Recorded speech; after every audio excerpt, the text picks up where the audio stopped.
beautiful people. Welcome to my channel where I talk about healing chronic fatigue and adrenal fatigue by healing old emotional wounds, old emotional traumas, and emotional toxicity, because that is how I have healed adrenal fatigue and how I'm continuing to heal my chronic fatigue.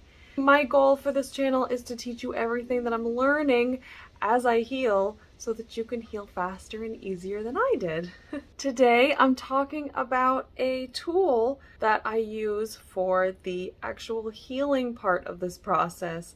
On this channel I talk a lot about the part of the process where you're trying to figure out, well, first calming the nervous system. I talk about some, but more in my new course that will be in the notes when it's available. But what I mostly talk about on this channel is trying to get to the emotion. But what do you do when you actually get to the emotion? I've said it a million times that you love it and accept it and welcome it and embrace it and love it and find gratitude for it. But I'm going to go a little bit deeper into that today. When we have a chronic illness, particularly fatigue illnesses that have emotional roots, which have affected the energetic body, created a bunch of distortions, that has happened because the emotions that we have had in our past have become trapped in our bodies. And they became trapped because for some reason, when we experienced that emotion, it was too much for us to handle. So the emotion wasn't able to move. Now, this is because we're children. And when we're children, we don't have a lot of emotional capacity and resources like we do when we're adults. So when we're children and we get when we experience an intense negative emotion like powerlessness, rage, shame, fear, if they are intense enough, they are too much for us to handle. And the younger we are when we experience these emotions, the more likely it is that those emotions are going to get trapped, because the younger you are, the less resources you have.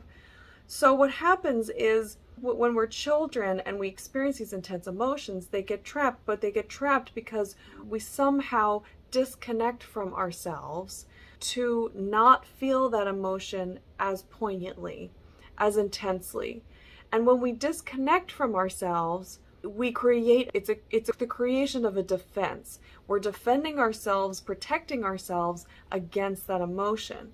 Well, what happens is that becomes an embedded pattern that we've learned, that's ingrained in our nervous system, in our unconscious system. And so as we get older, as we grow up and get older, we become more able to deal with the emotions, the difficult and intense emotions that might come at us in our lives. Also, things are not as life-threatening because we become more and more able to take care of ourselves. And when we're children, we depend so completely on our caregivers, and so love and safety from our caregivers is of the utmost importance. But as we get older, we get better and better at taking care of our own emotions. But the old patterns that were embedded in us when we were children stay. They are ingrained as a sort of fundamental part of our way of coping and functioning in the world. So when we have a trapped emotion like shame or fear, and then we experience that emotion again later in life, shame or fear, that emotion is magnified because it's already in our body. It's already trapped in our body. And so when you have that emotion again, it's magnified. And what happens is we develop these defenses when we're children that sometimes don't allow us to actually feel that emotion, again, to sort of slightly disconnect from that emotion. So you have these emotions that are trapped in the body and that are creating these distortions in the body, but we also have this inability to feel those emotions because that pattern has been ingrained in us to not feel. And it's an unconscious pattern. And we can't change something that we're unconscious of, right? So we have to go through this process of becoming conscious of the thoughts, the beliefs, and the emotions that are related to those core wounds, those emotions that are trapped in our body. We have to go through the process of becoming conscious of them. And that's the gift of this illness, is that in order to heal, it requires us to do that. Because otherwise, it's so easy to just not do that and just cope the way you always have coped and just have these background, these things that are embedded in your body that are actually wreaking havoc in your life, that if you don't develop an illness, you aren't really forced to look at it. And so you can just cope and maybe be miserable, but there are all these ways that we don't even realize that these trapped emotions are affecting us. When we have a chronic illness that we're desperate to heal, like chronic fatigue or adrenal fatigue, that can be scary, that it can shut your life down, close your life down into this small little sphere that you're trapped in, we're desperate to heal. So it sort of keeps prodding us along to keep searching for answers and go into the places that we don't want to go. And one of those is to go and find trapped emotions. So I talk about that on this channel, about how to use your symptoms and when you're triggered, how to find and identify what is the emotion using your chakras, what is the emotion that is trapped, and what is the belief that is stemming from that emotion that is wreaking havoc in your body. But so what do you do when you get to the emotion or you get to a belief?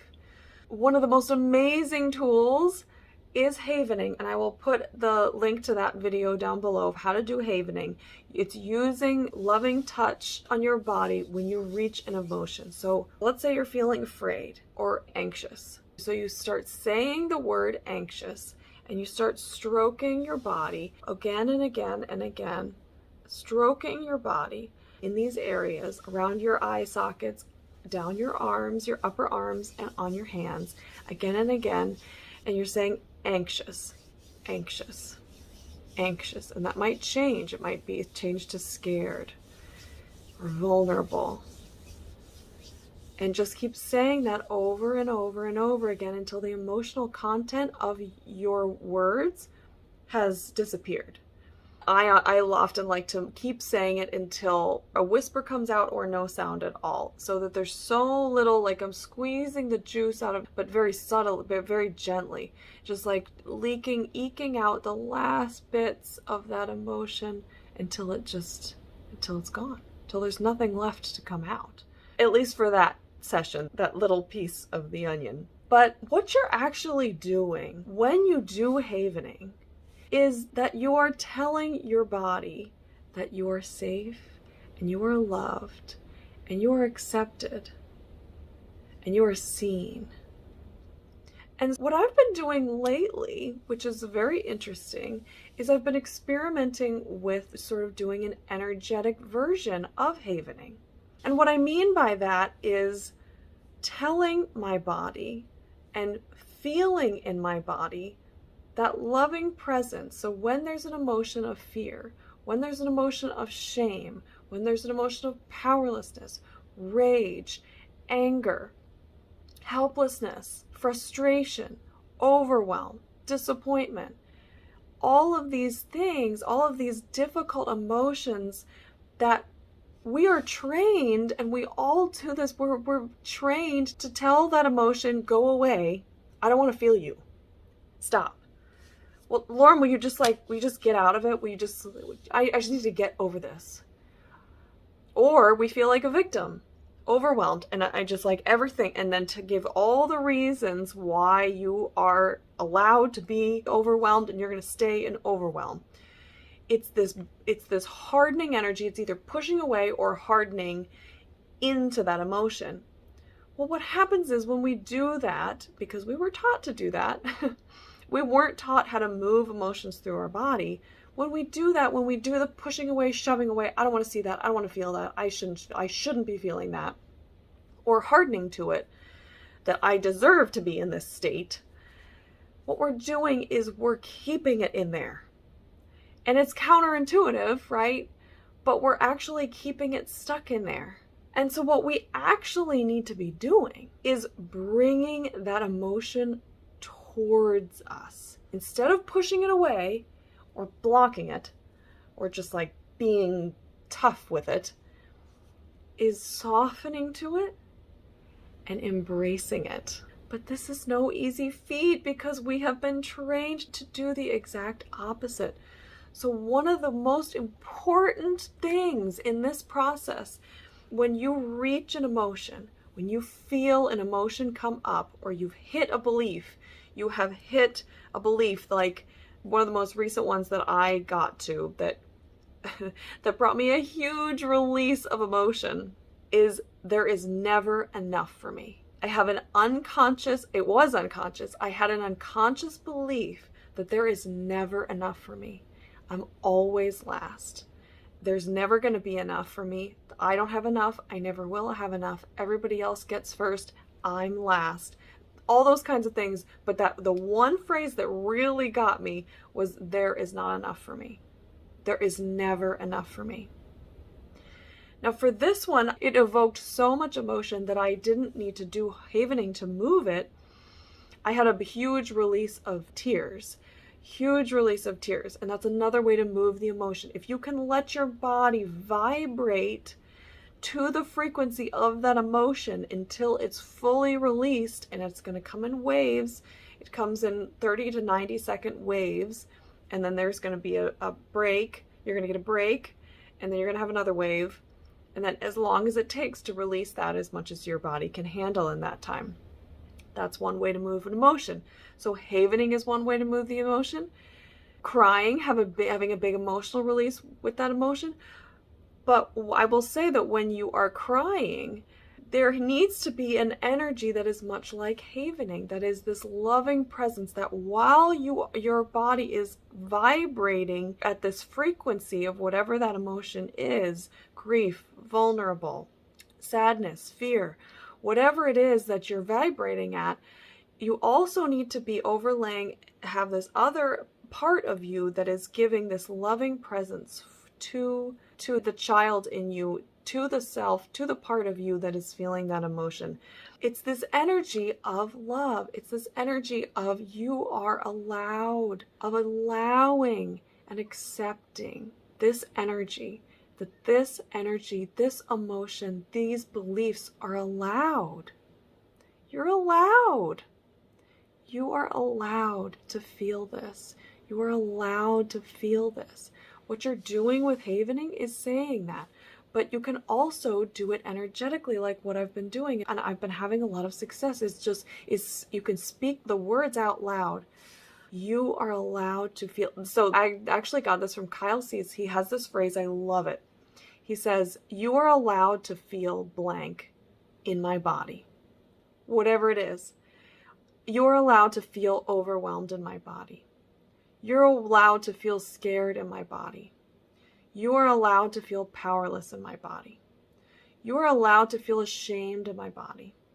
You are allowed to feel stupid in my body. You're allowed to feel ugly in my body. You are allowed to feel whatever it is in my body. He teaches this phrase and I love it. And I've been using it with success. I mean, it's wonderful. Sometimes when you speak that, you will get some emotion to come up, which is wonderful because then you can use that energy to move through the frequency by letting yourself release that emotion, crying it while holding that loving space for your inner child or the adult part of you that feels like a victim, feels victimized, feels helpless, feels whatever it is in that moment. So it's this energy of you are safe here. Come to me. I am going to protect you. What do you need from me? I'm here for you. You can feel this as long as you need to feel. Now this part is huge because what I was doing for a long time, so let's say my inner child was scared. I would notice that she was scared and I would immediately start telling her, you're safe. You are safe. It's this idea of affirmations, but I was like doing it wrong. I was telling her, you're safe. You're safe. You are safe. You are safe. That doesn't work. I have found that that does not work because what you're basically saying to your inner child is, don't feel that. Don't feel that. Now, if you in your adult life have ever had an emotion and you go to your significant other or you go to your parent or you go to your friend and you say that you're feeling that way and they say, don't feel that way. You shouldn't feel that way. Why do you feel that way? It feels like shit. Do you know what I'm talking about? And yet, on the other side of it, it's really tempting to say that to somebody because you see the person in a different light than they're feeling right then. So you're saying, oh, don't feel that way. Of course, it's natural for us to want to say that because we weren't really taught how to deal with emotions. But it actually, on the receiving end, feels terrible. It's actually sort of shaming. It's like on top of what you're feeling, you're also being shamed. You also should feel ashamed because you're feeling the wrong emotion. Your emotion is wrong, is basically the message that you're being sent. And that's what we're doing to ourselves. That's what I was doing to myself. So I was saying, oh, you're safe. You're safe. You're safe. When she's scared. I'm basically saying, don't feel that. You don't need to feel that. You don't need to be scared. Don't be scared. Because there's no reason for you to be scared. You're feeling the wrong emotion. That does not move the emotion. I was doing that for so long. I did not understand this. This huge shift happened for me when I started to send this energy of, you're allowed to feel scared, and you can feel scared as long as you need to feel scared. You are allowed to feel scared as long as you need to. You can stay scared forever. I am going to be there for you. I am protecting you now, but you can feel scared. You are allowed to feel scared for as long as you need. That is true unconditional love. You are allowed to feel whatever you need to feel for as long as you need to feel it, and I am going to love you. I do love you, and I am protecting you. I have you, but you can feel this feeling as long as you need.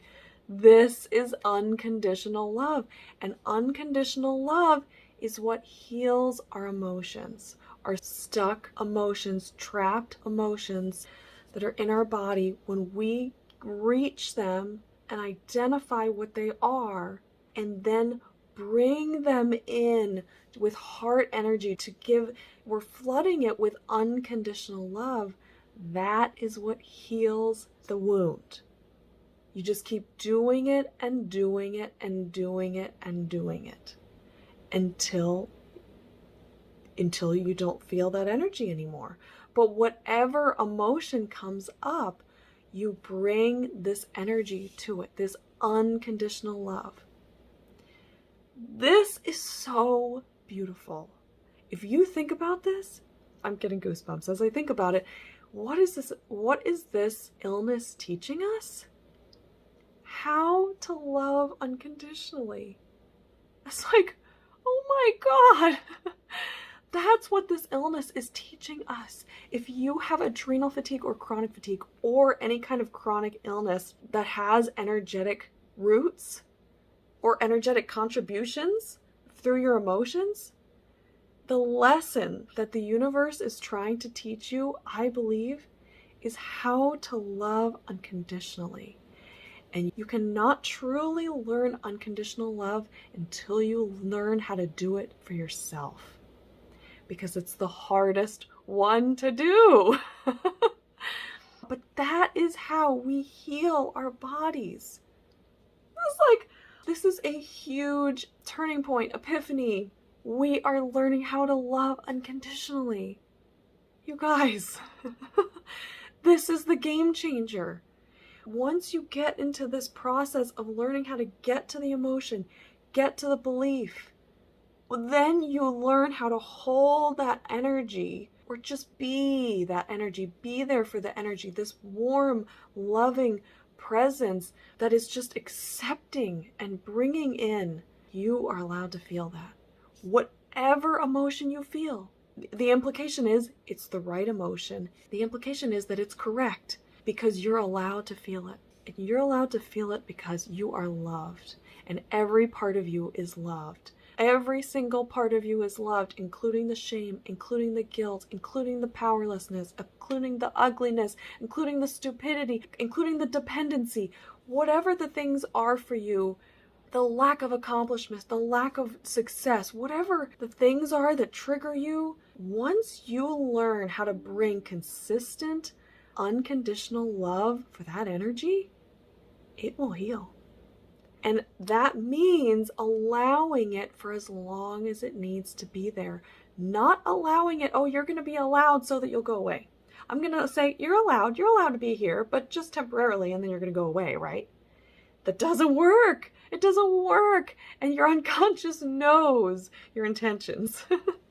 So even if you don't say it, the energy is different. The energy is truly, it's just this, I picture this. It's almost like if you picture a monk sitting cross-legged in the corner of your room always, who's just unflappable and is constantly pouring out love energy from his heart, his or her heart, towards you. No matter what you do, you can scream, you can fight, you can do terrible things, and he's just pouring out energy for you. Can you be that little monk for yourself? Can you be that loving energy that's just so calm, so peaceful, and so accepting? It's bringing in you and sending out love. It's that acceptance. Who among us has been taught how to do this truly?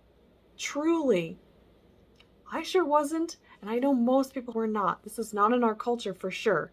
Really think about this and think about the energy of it. It's what is the energy that you're bringing? Is it the energy is just, are you truly allowing yourself to accept that energy, that shame, that guilt for as long as it needs to be there?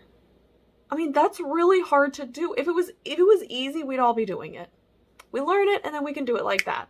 But it's not that easy, because what if the fear is causing chronic pain, chronic suffering? We all want the suffering to go away, and so we want the emotion to go away, right? That's what makes it hard. That's what makes it hard. But that's what makes it so important to learn how to do in this circumstance, because when you can learn unconditional love for this, something that is causing you so much suffering, your heart energy is going to become so immense and beautiful over the years as you learn how to do this. You learn how to send it to everybody. Learn how to send it to people that cause so much suffering in the world. This is so hard because we have so much heartache from what's happening in the world, what's happening in our bodies, what's happening in our lives. And we have all this pain. It is so hard to do this. But this is the learning process, and this is the key. And so just be easy on yourself, and that knowing that this is the goal and this is what we're learning, this is the process of learning this. It's one of the hardest things to learn, and it's what takes people. Some people go through their whole lives without ever learning this. What a gift that we have this illness that is requiring us to learn it, to learn how to give ourselves unconditional love. Once we learn how to do it for ourselves, not only will we be full of vitality and healing and just joy and so much heart energy, but we'll be able to send that out to other people and be like a healing presence on this planet. And how beautiful. I mean, that just like, doesn't your heart feel warm and fuzzy with that idea? It's beautiful. It's beautiful. So that's what I'm working on right now. I'm working on a lot of root chakra stuff right now. I don't know if you guys are feeling a lot of root chakra triggers, a lot of root chakra stuff coming up. I'll go into more detail about that on future videos, but I'm really using this technique of allowing that energy and allowing it for as long as it needs to be there. It could be forever. She can be scared forever, and I'm going to hold her. I'm going to hold her and protect her forever, but she's allowed to stay scared. I'm going to be there for her. I am here for her. I am protecting her. She can be scared. I'm here, and I'm holding her, and I'm loving her. This is the key. This is the key, you guys. I'm so sure of it. But it's a process to learn how to do this. So that's the process I'm in. Let me know in the comments what you think of this, and if this was helpful for you, how you might be using, if you're using this energy to heal. And if you found this video helpful, please like the video, share it online with anybody you might think it would be helpful for, subscribe to my channel, and if you want more content from me, hit the bell. I would love to see you back here. Thank you so much for joining me. I hope you all have a beautiful rest of your day, and I will see you on the next one. Take care. Bye.